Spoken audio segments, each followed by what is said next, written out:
मित्रांनो, आपण पाहतोय की पुणे महानगर प्रदेश विकास प्राधिकरण अर्थातच PMRDने जवळजवळ 1604 घरांची लॉटरी जाहीर केलेली आहे आणि आज आपण पाहणार आहोत की नेमका या सोडतीसाठी अर्ज करण्यासाठी आवश्यक पात्रता आणि अटी ह्या काय काय आहेत ते. नमस्कार मित्रांनो, कसे आहात सगळे? मजेत ना?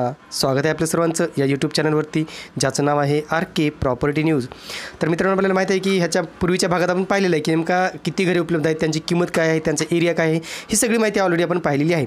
आता या लॉटरीसाठी मित्रांनो PMAY अर्थातच प्रधानमंत्री आवास योजनेसाठी 824 घरे उपलब्ध आहेत आणि परवडणारी घरे या अंतर्गत अर्थातच अफोर्डेबल हाऊसिंग अंतर्गत 780 घरे उपलब्ध आहेत. तर आता आपण सविस्तर पाहूया नेमका आवश्यक पात्रता आणि अटी काय आहेत. तत्पूर्वी जर तुम्ही आमच्या चॅनलला सबस्क्राईब केलं नसेल तर प्लीज सबस्क्राईब करा, लाईक करा आणि हो, बेल आयकन प्रेस करायला मात्र विसरू नका. तर या ठिकाणी सर्वप्रथम आपण आर्थिकदृष्ट्या दुर्बल घटक अर्थातच EWS PMAYसाठी जे कोणी अर्जदार असतील त्यांच्यासाठी काय पात्रता आहे ते आपण पाहूया. या ठिकाणी पहा मित्रांनो, 3.1 सेक्टर क्रमांक 12 येथील प्रधानमंत्री आवास योजनेअंतर्गत येणाऱ्या सदनिकांसाठी आवश्यक पात्रता काय आहे. एक, अर्जदार किंवा त्याची पती पत्नी किंवा त्यांची अविवाहित मुले यांच्या नावे मालकी तत्वावर भाडे खरेदी पद्धतीवर अथवा नोंदणीकृत सहकारी गृहनिर्माण संस्थेचा सदस्य म्हणून देशामध्ये कोठेही पक्के घर नसावे. PMAYसाठी जे अट आपल्याला माहिती आहे, देशात संपूर्ण देशात तुमचं पक्कं घर नसावं. दुसरं, अर्जदारचे सन 2020-21, आता इथे लक्षात घ्या मित्रांनो, 21-22 असायला हवं होतं माझ्या माहितीप्रमाणे, पण त्याने तिथे 20-21 दिलेलं आहे. काही हरकत नाही आहे. तुम्ही 20-21 उपलब्ध असेल तर तुम्ही ते सबमिट करू शकता. या आर्थिक वर्षाचे सर्व मार्गाने मिळणारे कौटुंबिक वार्षिक उत्पन्न ग्रॉस इन्कम कमाल 3 लाखापर्यंत तर मासिक उत्पन्न 25,000पर्यंत असणे आवश्यक आहे. प्रधानमंत्री आवास योजनेअंतर्गत बांधण्यात येणाऱ्या सदनिकांसाठी अर्जदार कुटुंबामध्ये पती पत्नी व अविवाहित मुले यांचा समावेश असेल. अर्जदार व त्यांच्या कुटुंबियांचे सर्व मार्गाने मिळणारे एकूण वार्षिक उत्पन्न ग्रॉस इन्कम म्हणून योजना जाहीर केल्यापासून पूर्वीच्या सलग 12 महिन्याचे म्हणजे दिनांक 1 एप्रिल 2020 ते 31 मार्च 2021. आता माझ्या माहितीप्रमाणे मित्रांनो, इथे 1 एप्रिल 2021 ते 22 असायला हवं होतं. कदाचित याच्या संदर्भात नंतर ते दुरुस्ती देऊ शकतात, नंतर वेगळी जाहिरात देऊन किंवा वेगळी म्हणजे सूचना करू शकतात ते नंतरच्या काही काळामध्ये.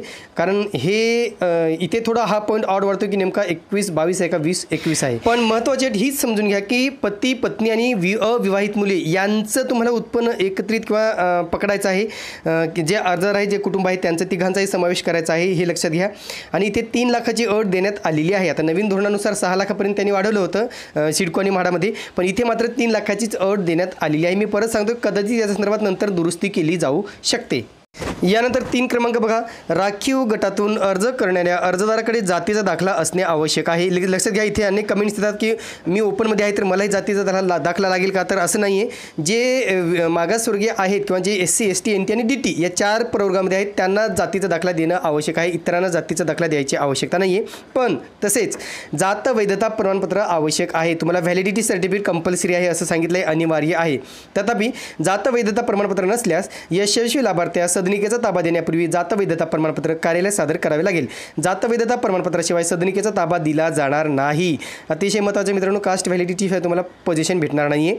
चौथं, दिव्यांग प्रवर्गातील अर्जदार ज्यांनी जिल्हा शल्यचिकित्सकांचे अथवा संबंधित वैद्यकीय मंडळाचे किमान 40% अपंगत्व असल्याचे प्रमाणपत्र सादर करणे आवश्यक आहे. 40% तुम्हाला ते द्यावं लागणार आहे. 5वं, सदर योजनेअंतर्गत अर्ज करताना तो कुटुंबातील महिलेच्या नावे अर्ज अथवा कर्ता पुरुष व त्यांच्या पत्नीच्या नावे करणे आवश्यक आहे. अर्जदार यांनी उपयुक्त सर्व पात्रता निकषांची पूर्तता करणे आवश्यक आहे.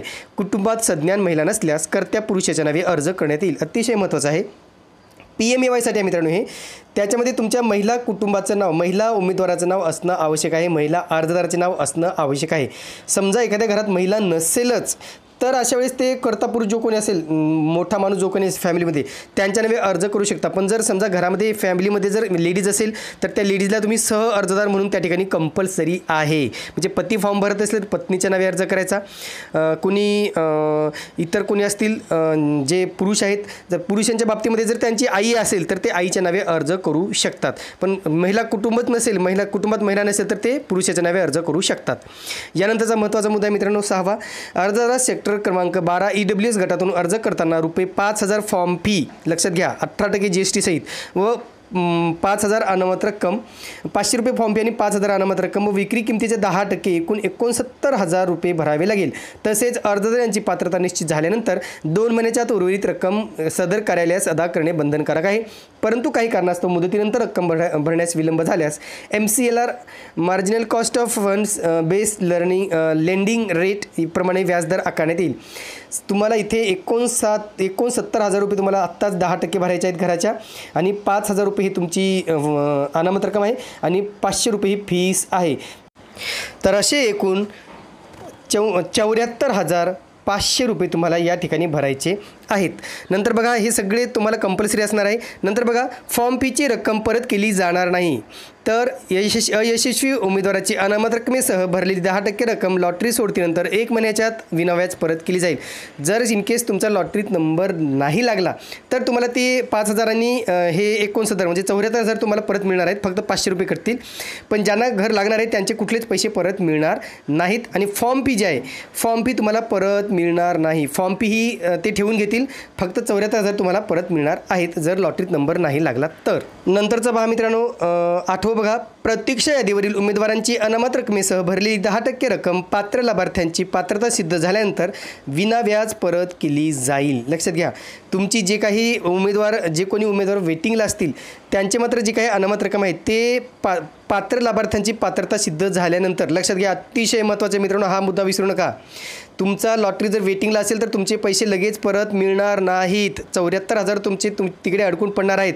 जोपर्यंत विजेत्यांची पात्रता सिद्ध होणार नाही, पहिल्या यादीतले जे कोणी ओरिजिनल विजेते असतील त्यांची जोपर्यंत पात्रता सिद्ध होणार नाही तोपर्यंत तुमची रक्कम परत केली जाणार नाही.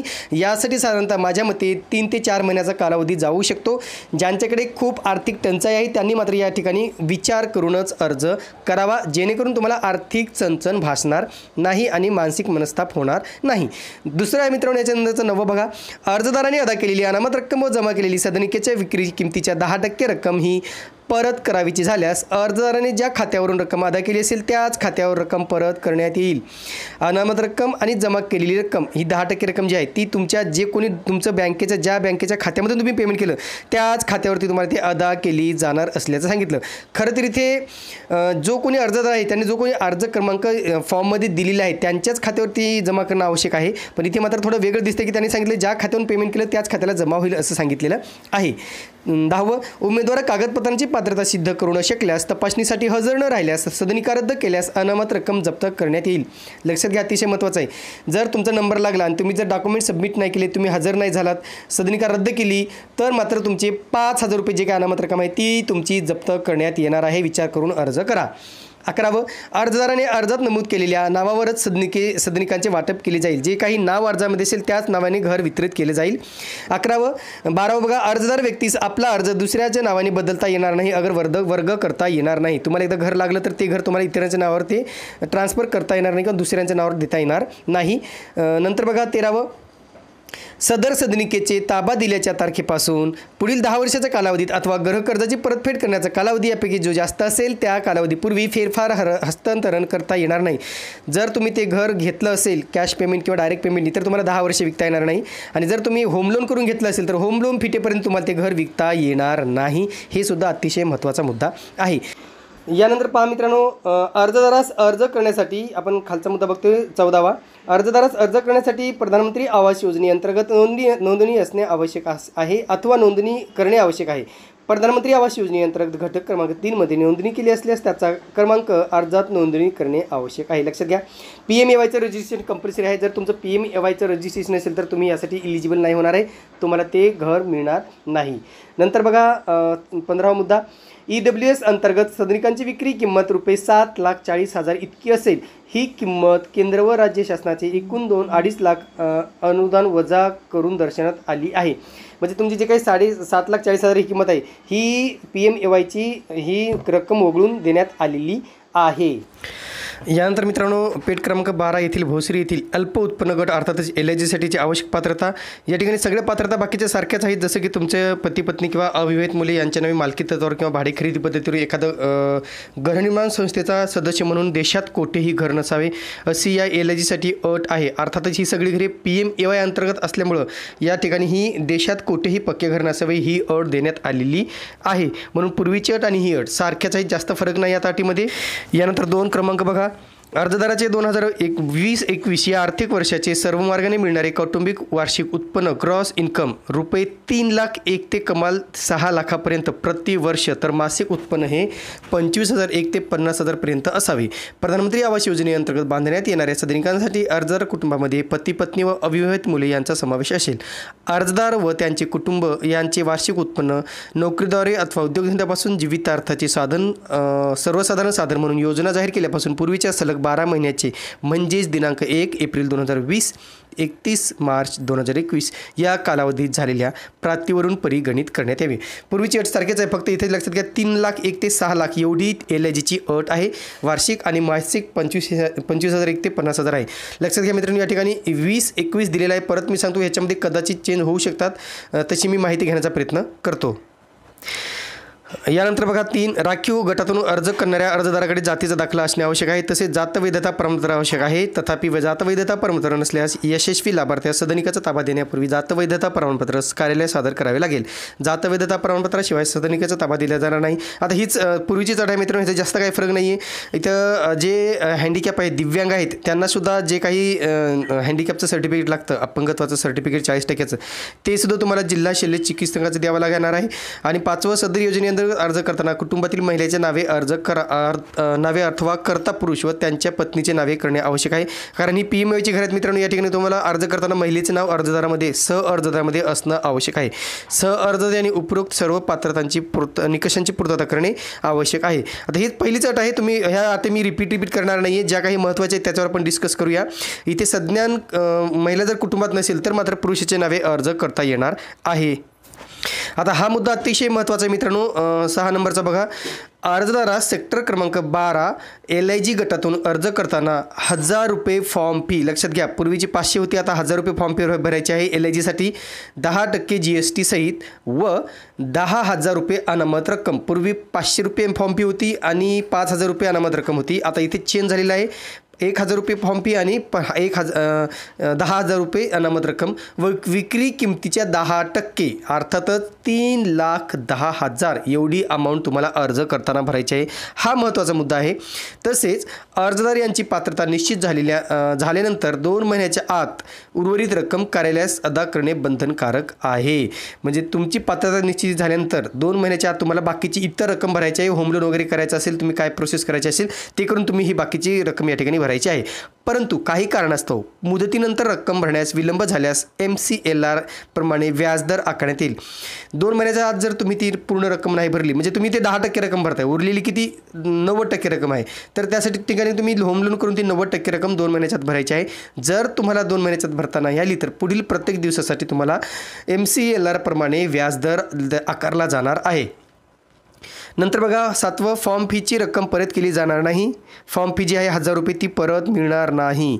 तर अयशस्वी उमेदवारांची रक्कम अनामत रकमेसह भरलेली 10% रक्कम लॉटरी सोडतीनंतर 1 महिन्याच्यात विनाव्याज परत केली जाईल.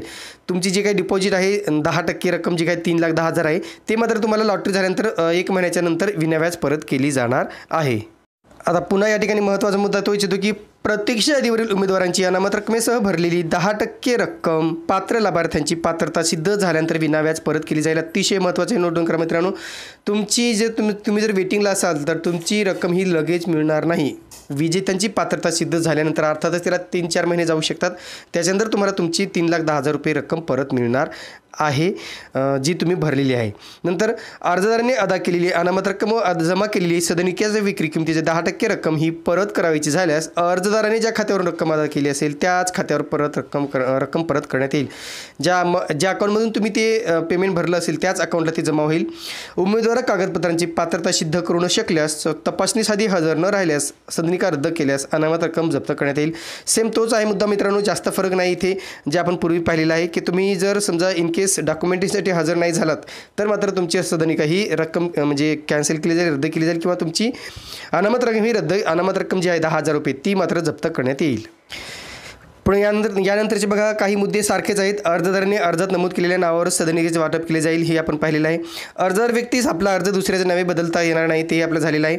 महत्त्वाचा मुद्दा बघा, सदर सदनिकेस ताबा घेतलेल्या तारखेपासून पुढील 10 वर्षाच्या कालावधीत अर्थात अथवा गृहकर्जाची रक्कम परत करण्याच्या कालावधी यापैकी जो जास्त असेल त्या कालावधीपूर्वी फेरफार विक्री हस्तांतरण करता येणार नाही. तुम्हाला 10 वर्षापर्यंत ही LIGची घरे विकता येणार नाहीत, लक्षात घ्या. अतिशय महत्त्वाचं आहे, कारण PMAYचे जे काही EWC आहे त्याला पण 10 वर्षाची अट आहे आणि इथे LIGसाठी सुद्धा 10 वर्षाची अट देण्यात आलेली आहे.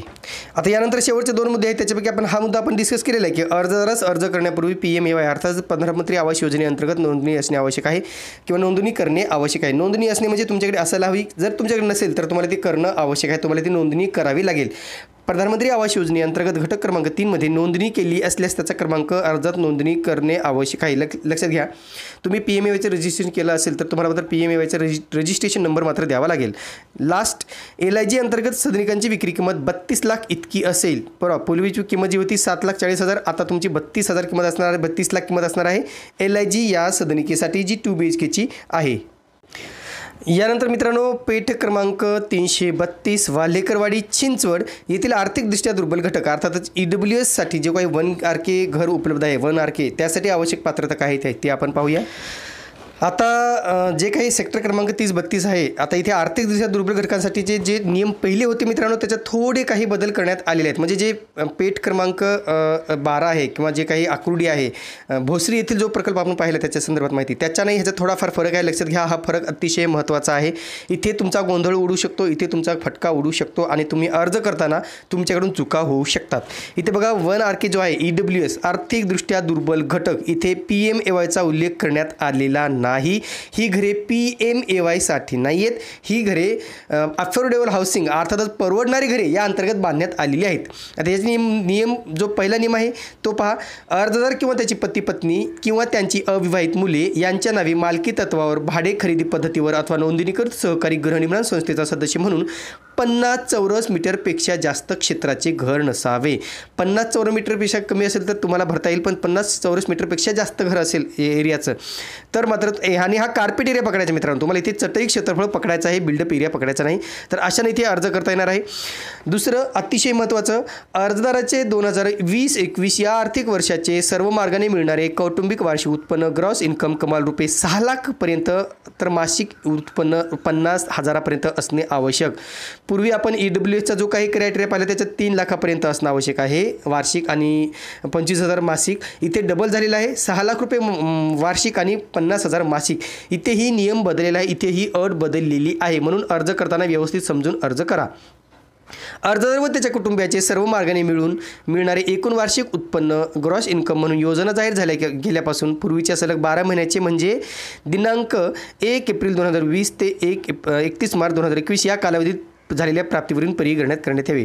पुन्हा मी तेच रिपीट करतो मित्रांनो, इथे काय झालं की योजना जाहीर केल्याच्या मागील सलग 12 महिन्याचे म्हणते आणि इथे दिलेलं आहे 20 आणि 21, तर हे 20 आणि 21 जर पकडलं तर हे मागील 24 महिन्याचं होतं.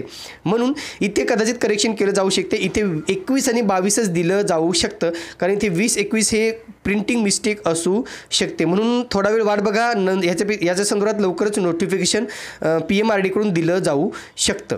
तर त्याच्यानंतर मित्रांनो अतिशय महत्त्वाचं आहे, राखीव गटातून अर्ज करणाऱ्या अर्जदाराकडे जातीचा दाखला असणे आवश्यक आहे. आता हे आपण पाहिलेलं आहे, कास्ट सर्टिफिकेट तुमच्याकडे व्हॅलिडिटी असणं आवश्यक आहे. व्हॅलिडिटी नसेल तर तुम्हाला ती नंतर ताबा मिळण्यापूर्वी द्यावी लागणार आहे, अन्यथा ताबा मिळणार नाही आहे.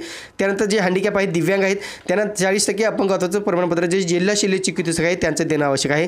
आणि नंतरचं बघा, जे काही कुटुंबातील महिला व्यक्ती आहे त्याच्या नावे अर्ज करावा लागणार आहे. जर त्या कुटुंबात महिला व्यक्ती नसेल तर मात्र कुठेतरी तुम्हाला सज्ञान महिला त्यांच्या नावे अर्ज करावा लागणार आहे. आता ही PMAYची अट या ठिकाणी टाकण्यात आलेली आहे जशीच्या तशी. म्हणून तुम्हाला हे समजलं नाही की नेमका ही अट टाकण्याचा उद्देश काय आहे हे मात्र या ठिकाणी समजू शकलं नाही, कारण ही PMAYची घरे नाही आहेत. कदाचित त्यांनी कॉपी पेस्ट केलं असेल माहिती पुस्तिका आणि तीच माहिती पुस्तिका पॉईंट त्यांनी दिलेली असू शकतात. म्हणून म्हणतो की तुम्ही लगेच गडबड करू नका, थोडा वेळ वेट करा आणि त्याच्यानंतर काय नोटिफिकेशन येते त्याच्यानंतर तुम्ही अर्ज करा. साधारणतः 7 दिवस अजून वाट बघा, त्याच्यानंतर सगळ्या गोष्टी क्लिअर होतील. मी सुद्धा PMRD जाऊन सगळ्या गोष्टी क्लिअर करण्याचा प्रयत्न करतो. आता याच्यानंतरची अट बघा काय आहे 6वी, अर्जदारास आर्थिकदृष्ट्या दुर्बल घटक अर्थातच EWS 1RK अर्ज करताना 500 रुपये फॉर्म फी भरायची आहे आणि 18% GST सहित आणि 5,000 रुपये अनामत रक्कम भरायची आहे व विक्री किमतीच्या 10% अर्थातच 1,83,000 एवढे तुम्हाला भरायचे आहेत अर्जासोबत. तसेच अर्जदार यांची पात्रता निश्चित झाल्यानंतर 2 महिन्याच्या आत उर्वरित रक्कम संपूर्ण कार्यालयात अदा करणे बंधनकारक आहे. तेच नियम आहे. तुम्हाला व्याजदर लावलं जाईल किंवा तुम्हाला फाईन लावली जाईल. म्हणून तुम्हाला हे जे काही 1,83,000 प्लस तुम्हाला 5,000 असे एकंदरीत सगळे पैसे भरायचे आहेत. जे या ठिकाणी 1,88,000 रुपये होतात ते तुम्हाला या ठिकाणी व्यवस्थित भरायचे आहेत. आता इथे काही नियम सारखेच आहेत मित्रांनो. तुम्हाला समजा लॉटरी फीची रक्कम परत केली जाणार नाही जे काही 500 रुपये आहे आणि अयशस्वी अर्जदारांना त्यांना 10% रक्कम लॉटरी झाल्यानंतर एका महिन्यात परत करण्यात येणार आहे विनाव्याज. ही अट आपण पाहिलेली आहे.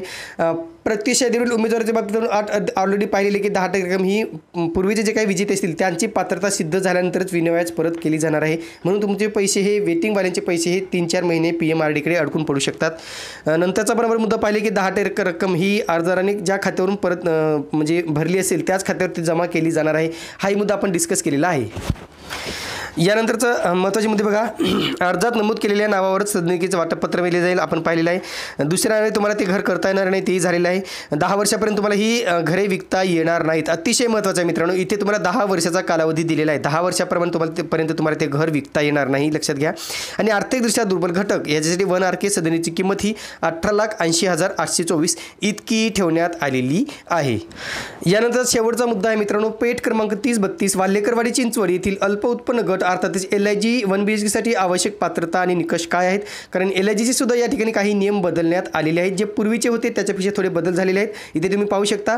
पात्रता निकष काय आहेत तर एक अर्जदार किंवा त्याची पती पत्नी अविवाहित मुले यांच्या नावे मालकी तत्वावर भाडे खरेदी पद्धतीवर अथवा नोंदणीकृत गृहनिर्माण संस्थेचा सदस्य म्हणून 50 चौरस मीटरपेक्षा जास्तीचे घर नसावे हे आपण झालेलं आहे. महत्त्वाचा मुद्दा बघा दुसरा. अर्जदाराचे 2020-21 या आर्थिक वर्षाचे सर्व मार्गाने मिळणारे कौटुंबिक वार्षिक उत्पन्न ग्रॉस इन्कम 9 लाख रुपयापर्यंत असणं आवश्यक आहे वार्षिक आणि मासिक हे 75,000 रुपयापर्यंत असणं आवश्यक आहे. अर्जदार व त्यांच्या कुटुंबाचे सर्व मार्गाने मिळणारे एकूण वार्षिक उत्पन्न हे योजना जाहीर केल्याच्या पूर्वीच्या सलग 12 महिन्याचे. आता इथे परत तो मुद्दा लक्षात घ्या. योजना जाहीर केल्याच्या पूर्वीच्या सलग 12 महिन्याचे अर्थातच हे 21-22 असं पकडलं जाईल. म्हणजेच दिनांक 1 एप्रिल 2020 ते 31 मार्च 2021 या कालावधीत प्राप्तीवरून परिगणना करण्यात यावी.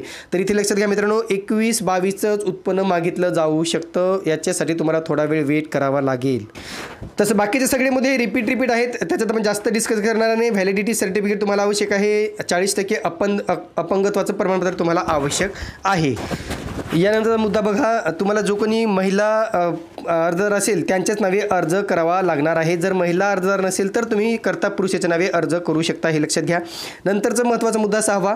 अर्जदारास अल्प उत्पन्न गटासाठी अर्थातच LIG 1 BHK साठी अर्ज करताना 1,000 रुपये फॉर्म फी 18% GST सहित व 10,000 रुपये अनामत रक्कम हे तुम्हाला भरायची. इथे तुम्हाला बघा पूर्वीची 500 होती आणि 5,000 होती. आता तुम्हाला इथे 10,000 रुपये भरायचे आहेत. अर्जाची फीस जी तुम्हाला परत मिळणार नाही. 10,000 परत मिळणार नाहीत पण 1,000 रुपये जे आहेत फॉर्म फी ती तुम्हाला परत मिळणार नाही. पण 10,000 रुपये अनामत रक्कम ही तुम्हाला परत केली जाईल एका महिन्याच्या आतमध्ये. व दुसरं विक्री किमतीचे 10% अर्थातच 2,45,000 रुपये फीस तुम्हाला अर्जासोबत भरायची आहे. पात्रता निश्चित झाल्यानंतर 2 महिन्याच्या आत तुम्हाला उर्वरित रक्कम कार्यालयात अदा करणे बंधनकारक आहे. लॉटरी लागण्यासाठी तुम्हाला मात्र 2 महिन्यामध्ये सगळे पैसे भरायचे आहेत. नाही तर तुम्हाला त्याच्यावर व्याज लावलं जाईल, दंड लावला जाईल. आता यानंतरचे मुद्दे सुद्धा सारखेच आहेत. तुम्हाला लॉटरी लागल्यानंतर एका महिन्यानंतर तुम्हाला 10% रक्कम तुम्हाला विनाव्याज परत मिळणार आहे. जर लॉटरी नाही लागली तर फॉर्म फी तुम्हाला परत मिळणार नाही. अनामत रक्कम जी आहे 10% रक्कम ही जे प्रत्यक्षात आहे त्यांना मात्र 3-4 महिने लागू शकतात. कारण पात्रता सिद्ध झाल्यानंतर तुम्हाला ते पैसे विनाव्याज परत मिळणार आहेत. आणि शेवटचा तुम्ही ते नंतरचा मुद्दा पाहू शकता. अनामत रक्कम ही जे काही ज्या खात्यावरून तुम्ही 10% अनामत रक्कम भरलेली आहे त्याच खात्यावर ती परत मिळणार आहे, त्याच खात्यावर परत केली जाणार आहे. आता हे सुद्धा मुद्दे आपण सगळे डिस्कस केलेले आहेत. त्याच्या संदर्भात मी जास्त वेळ सांगणार नाही. फक्त 10 वर्षापर्यंत तुम्हाला ही घरे विकता येणार नाही किंवा दुसऱ्या व्यक्तीच्या नावे तुम्हाला ते ट्रान्सफर करता येणार नाही, बदलता येणार नाही. आणि आता शेवटचा मुद्दा बघा मित्रांनो, त्याच्यामध्ये सुद्धा आपण पाहिलेलं की तुमचे जे काही अल्प उत्पन्न गटासाठी LIGसाठी 1 BHKची किंमत आहे ती आहे 25,47,809 एवढी 1 BHKची किंमत ठेवण्यात आलेली आहे. बाकी आपण मुद्दे सगळे डिस्कस केलेले आहेत. लक्षात घ्या, 25,47,809 एवढी तुम्हाला विक्री किंमत भरायची आहे. त्याच्यानंतर इतर चार्जेस वेगळे आहेत मित्रांनो. स्टॅम्प ड्युटी, GST, रजिस्ट्रेशन, बाकीचे टॅक्सेस, मेंटेनन्स हे सगळे वेगळे पैसे तुम्हाला भरावे लागणार आहेत. एकंदरीत तुम्हाला हे संपूर्ण घराची किंमत साधारणतः 28-29 लाखापर्यंत जाऊ शकते, सगळे चार्जेस पकडून. तर हे होतं मित्रांनो पुणे महानगर विकास प्राधिकरण अर्थातच PMRDA कडून जाहीर करण्यात आलेल्या घरांच्या लॉटरी संदर्भातलं, पात्रतेसंदर्भातलं, अटीसंदर्भातलं महत्त्वाचं अपडेट जे आपल्यापर्यंत पोहोचवणं आम्हाला आवश्यक वाटलं. लवकरच या ठिकाणी साईट व्हिजिट करून येथील सॅम्पल फ्लॅट, इतर लोकेशन ही संपूर्ण माहिती आम्ही घेऊन येणार आहोत. तुर्तास मित्रांनो इथेच थांबतो. पुन्हा भेटूया एका नवीन व्हिडिओसह. तोपर्यंत आपली रजा घेतो. धन्यवाद.